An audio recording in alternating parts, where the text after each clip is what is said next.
Saat ini Kementerian Pekerjaan Umum dan Perumahan Rakyat terus mempercepat penyelesaian pembangunan jalan tol Trans Sumatera, mulai dari Provinsi Lampung hingga Provinsi Aceh sepanjang 3044 km. Sementara di Provinsi Sumatera Selatan, saat ini tengah diselesaikan pembangunan ruas tol Kayu Agung Palembang Betung atau Kapal Betung seksi 2 hingga 3 tahap 2, segmen Palembang Keramasan Betung sepanjang 69,19 km. Adapun penyelesaian segmen Palembang Betung akan melengkapi ruas seksi 1 hingga 2 segmen Kayu Agung Palembang Keramasan yang telah selesai tahap 1 sepanjang 42,5 km dan telah diresmikan pada bulan Januari tahun 2021 lalu.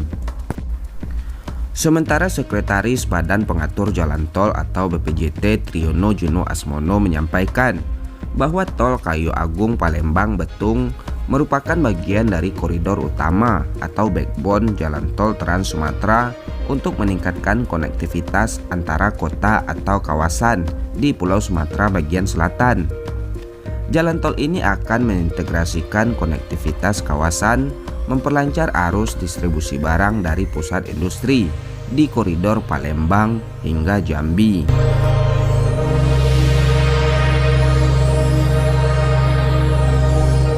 Penyelesaian tol Kayu Agung Palembang Betung akan melengkapi struktur jaringan koridor utama jalan tol Trans Sumatera sepanjang 2121 km dari Bakauheni hingga Aceh. Adapun saat ini progres pembebasan lahan seksi 2 tol Kapal Betung ruas Jalinte Musilandas sepanjang 24,9 km sudah sebesar 89,98%. Sedangkan untuk seksi 3 ruas Musilandas Betung sepanjang 44,29 km pembebasan lahannya sebesar 53,45%. Secara keseluruhan progres pembebasan lahan sudah mencapai 80,35%. Untuk progres fisik hingga bulan Oktober tahun 2021 pada seksi 2 sebesar 32,77% dan seksi 3 sebesar 6,40%.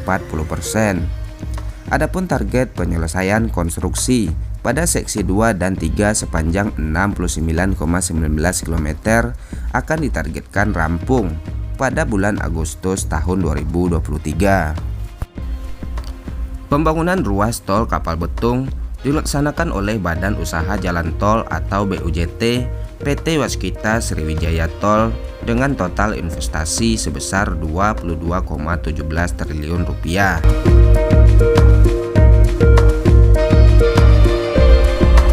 Direktur Utama PT Waskita Sriwijaya Tol menyampaikan bahwa tantangan pada pembangunan ruas tol ini adalah sebagian konstruksinya berada di atas tanah rawa yang mengandung mineral lempung dan kadar air yang tinggi, sehingga dalam pengerjaannya membutuhkan metode khusus. Selain itu juga pembangunan 2 jembatan panjang yang menjadi komitmen BUJT Tol Kapal Betung, seperti jembatan Musi sepanjang 1,7 km dan jembatan Keramasan sepanjang 1 km. Penanganan pemeliharaan menjadi isu pada jalan tol terutama Sumatera. Kondisi lahan rawa pasti penanganan secara teknis tidak bisa sempurna. Untuk ruas tol yang sudah beroperasi, kontribusi truk odol atau over dimension overloading juga perlu diperhatikan secara khusus. Ya, hal ini tentu bukan tanpa alasan agar jalan tol yang telah dibangun dapat dinikmati dalam jangka panjang dan diwariskan kepada para penerus.